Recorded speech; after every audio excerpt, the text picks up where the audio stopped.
மார்கழி மாதம் நாளை பிறப்பதையொட்டி வீடுகளில் வண்ணக்கோலம் இடுவதற்காக வண்ண கோலப்பொடிகள் தயாரிப்பு மற்றும் விற்பனை தூத்துக்குடியில் நடைபெற்று வருகிறது. 28 வகையான நிறங்களில் வண்ணப்பொடிகள் தயாரிக்கப்பட்டு வருகின்றன. கோலமாவு மற்றும் தேரை மண்ணை கொண்டு இந்த கோலப்பொடிகளை தயாரித்து வருகின்றனர்.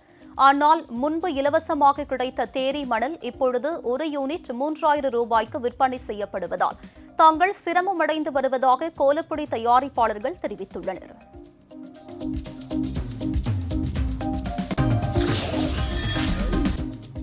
காரைக்காலை அடுத்த மேலவாஞ்சூர் பகுதியில் மழையால் பழுதடைந்த சாலைகளை சீரமைக்க கோரி மார்க்சிஸ்ட் கம்யூனிஸ்ட் கட்சி சார்பில் நாற்று நடும் போராட்டம் நடைபெற்றது. இதில் மார்க்சிஸ்ட் கம்யூனிஸ்ட் கட்சி நிர்வாகிகள், தொண்டர்கள் மற்றும் அப்பகுதி பொதுமக்கள் கலந்து கொண்டனர். போராட்டத்தில் புதுச்சேரி அரசுக்கு எதிராக கோஷம் எழுப்பிய போது சம்பவ இடத்திற்கு போலீசார் மற்றும் அதிகாரிகள் வந்து சேதமடைந்த சாலைகளை 1 மாதத்திற்குள் சரி செய்து தருவதாக உறுதியளித்ததைத் தொடர்ந்து அவர்கள் கலைந்து சென்றனர்.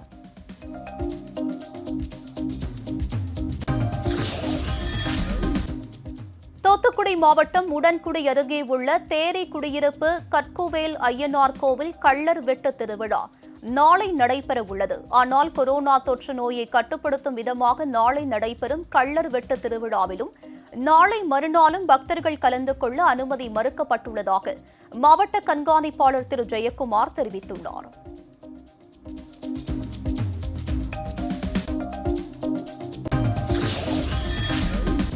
திருப்பத்தூர் மாவட்டம் மடவாளம் பகுதியில் உள்ள சிவன் கோவிலில் சுவர் ஏறி குதித்து சுமார் 1 லட்சம் ரூபாய் பணத்தையும் கண்காணிப்பு கேமராவின் ஹார்ட் டிஸ்குகளையும் கொள்ளையர்கள் கொள்ளையடித்து சென்றுள்ளனர்.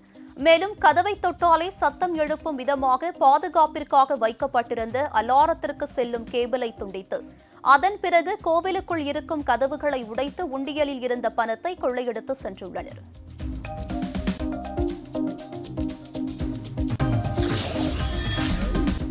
அம்மா மக்கள் முன்னேற்றக் கழக பொதுச் செயலாளர் திரு டிடிவி தினகரனின் பிறந்த நாளை முன்னிட்டு மத்திய சென்னை கிழக்கு மாவட்ட கழகம் சார்பில் அண்ணா சாலை அஜீஸ் முல்க் பகுதியில் உள்ள சித்தி விநாயகர் கோவிலில் துர்க்கை அம்மனுக்கு சிறப்பு பூஜை செய்யப்பட்டு அப்பகுதியில் உள்ள ஏழை எளிய மக்களுக்கு அறுசுவை உணவு வழங்கப்பட்டது. மத்திய சென்னை கிழக்கு மாவட்ட செயலாளர் திரு எல் ராஜேந்திரன் பொதுமக்களுக்கு அன்னதானம் வழங்கினார். இதில் மத்திய சென்னை கிழக்கு மாவட்ட கழக இணை செயலாளர் திருமதி ரீட்டா, 1000 விளக்கு மேற்கு பகுதி செயலாளர் திரு வி பாபு, மத்திய சென்னை கிழக்கு மாவட்ட துணை செயலாளர் திரு கங்கன் உள்ளிட்ட கழக நிர்வாகிகள் கலந்து கொண்டனர்.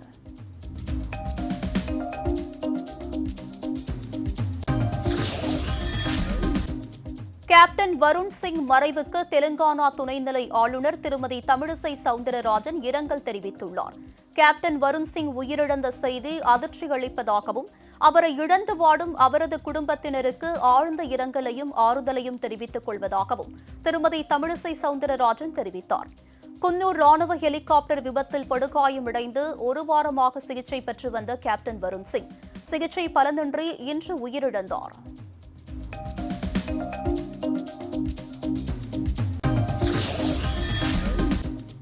ஆக்கூர் ஊராட்சியில் அரசு நியாய விலைக் கடையில் தரமற்ற அரிசி வழங்குவதால் அதனை சமைக்க முடியாத நிலை ஏற்பட்டுள்ளதாக நியாய விலைக் கடை முன்பு மார்க்சிஸ்ட் கம்யூனிஸ்ட் கட்சியினர் ஆர்ப்பாட்டத்தில் ஈடுபட்டனர்.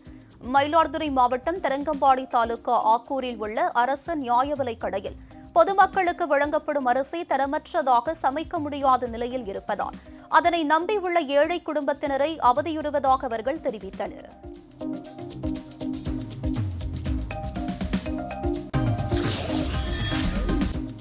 மதுரையில் பயிருக்கு அமைக்கப்பட்ட மின்சார வேலியில் சிக்கி விவசாயி சம்பவ இடத்திலேயே உயிரிழந்த சம்பவம் சோகத்தை ஏற்படுத்தியுள்ளது. அவரது மனைவி அக்கம்மாள் கணவரை காப்பாற்ற முயற்சி செய்துள்ளார். அப்போது அவர் மின்சாரம் தாக்கி தூக்கி வீசப்பட்டார். இந்த சம்பவத்தில் கிருஷ்ணன் சம்பவ இடத்திலேயே உயிரிழந்தார். உயிருக்கு போராடிய நிலையில் இருந்த அக்கம்மாளுக்கு திருமங்கலம் அரசு மருத்துவமனையில் தீவிர சிகிச்சை அளிக்கப்பட்டு வருகிறது.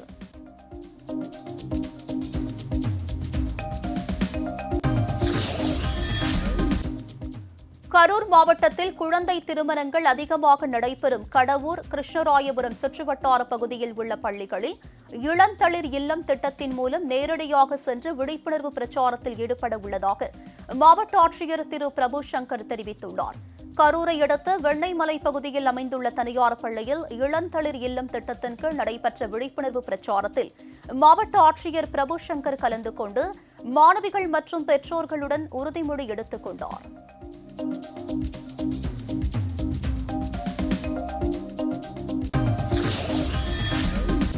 திருப்பூர் மாவட்டம் காங்கேயம் அருகே உள்ள சாவடிப்பாளையத்தில் வயதான தம்பதியை மர்ம நபர்கள் வெட்டி கொலை செய்துவிட்டு நகையுடன் தப்பியோடிய சம்பவம் அப்பகுதியில் அதிர்ச்சியை ஏற்படுத்தியுள்ளது.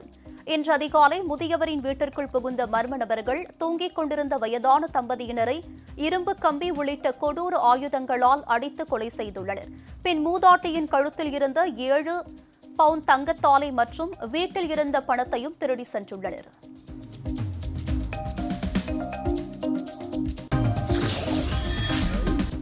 கடலூர் மாவட்டம் நெய்வேலியில் என்எல்சி நிரந்தர தொழிலாளி பணியின் போது மாரடைப்பால் உயிரிழந்ததை அடுத்து என்எல்சி சுரங்கம் 2 அலுவலகத்தை முற்றுகையிட்டு உறவினர்கள் போராட்டத்தில் ஈடுபட்டனர். இறந்து போன இளங்கோவன் இறப்புக்கு நீதி வழங்கக் கோரியும் அவரது குடும்பத்தின் வாரிசுக்கு வேலை வழங்கக் கோரியும் நெய்வேலி என்எல்சி சுரங்கம் 2 அலுவலகத்தை முற்றுகையிட்டு ஆர்ப்பாட்டத்தில் ஈடுபட்டனர். இதனால் அந்த பகுதியில் சிறிது நேரம் பதற்றம் நிலவியது.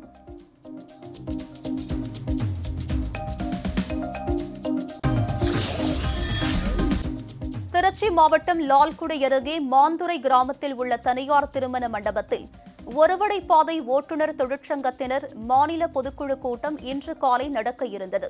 இந்த கூட்டம் நடத்த எதிர்ப்பு தெரிவித்து மாற்று சங்கமான உரிமை குரல் ஓட்டுநர் தொழிற்சங்கத்தினர் தாக்குதலை நடத்தினர். இதனால் பாதிக்கப்பட்ட ஒருவடை பாதை ஓட்டுநர்கள் சாலை மறியல் போராட்டத்தில் ஈடுபட்டனர். இதனால் திருச்சி சென்னை தேசிய நெடுஞ்சாலையில் போக்குவரத்து பாதிக்கப்பட்டது.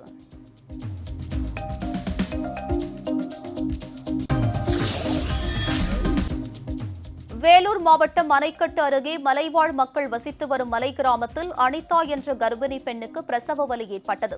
அப்போது வலியால் துடிக்க துடிக்க உறவினர்கள் டோலியின் மூலம் தோளில் சுமந்து சுமார் 6 கிலோமீட்டர் சிறிய பாதை வழியாக நடந்து தூக்கி சென்றனர். இதையடுத்து 108 ஆம்புலன்ஸ் மூலம் ஓசூர் அரசு மருத்துவமனையில் அனுமதிக்கப்பட்டார். அங்கு அவருக்கு பெண் குழந்தை பிறந்தது. இதுபோன்ற நிகழ்வுகள் அடிக்கடி நடைபெறுவதால் மலை கிராமத்தில் சாலை அமைத்து தர வேண்டும் என்று மலைவாழ் மக்கள் கோரிக்கை வைத்துள்ளனர்.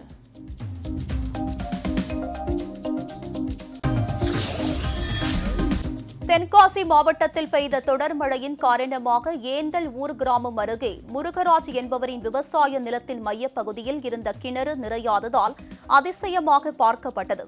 அப்பகுதியில் கடந்த 1 வாரத்திற்கு மேலாக தண்ணீர் பாய்ந்து கொண்டே இருந்தது. இருப்பினும் கிணற்று நீர் பாதி அளவை தாண்டாமல் தொடர்ந்து எப்பொழுதும் இருப்பதை போன்றே காணப்படுகிறது.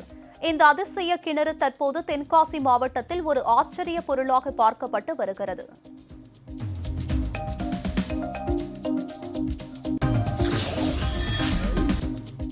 ராமநாதபுரத்தில் மதுபோதையில் ஏடிஎம் மையத்தில் சென்சாரை நொறுக்கிய ஒருவரை போலீசார் கைது செய்தனர். கள்ளர் தெரு சந்திப்பில் உள்ள தனியார் வங்கி ஏடிஎம் மையத்தில் இன்று அதிகாலை இங்கு அலாரம் ஒலித்தது. இதையடுத்து வங்கி தரப்பில் போலீசாருக்கு தகவல் தெரிவிக்கப்பட்டது.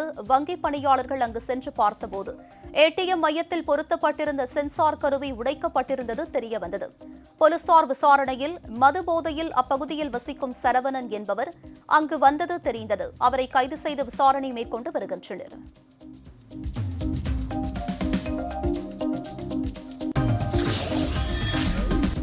நாகை மாவட்டம் வேதாரண்யம் அடுத்த வெள்ளப்பள்ளம் கடற்கரையில் மஞ்சள் நிறத்தில் பெட்டி ஒன்று கரை ஒதுங்கியது.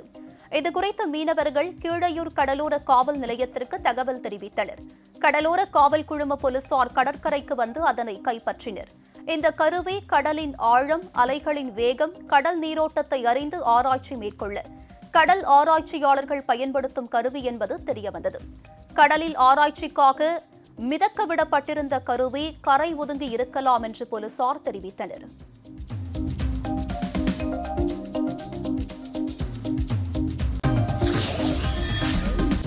தூத்துக்குடி மாவட்டத்தில் மக்காச்சோள தோட்டத்தில் மான்கள் புகுந்து பயிர்களை சேதப்படுத்துவதை தடுக்க வனத்துறை நடவடிக்கை எடுக்க வேண்டும் என்று விவசாயிகள் கோரிக்கை வைத்துள்ளனர்.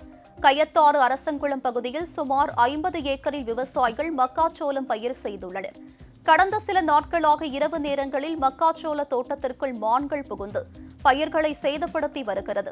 இதனை கட்டுப்படுத்த வனத்துறையினர் நடவடிக்கை எடுக்க வேண்டும் என்றும் சேதமடைந்த பயிர்களுக்கு நஷ்ட ஈடு வழங்க வேண்டும் என்றும் விவசாயிகள் வலியுறுத்தியுள்ளனர்.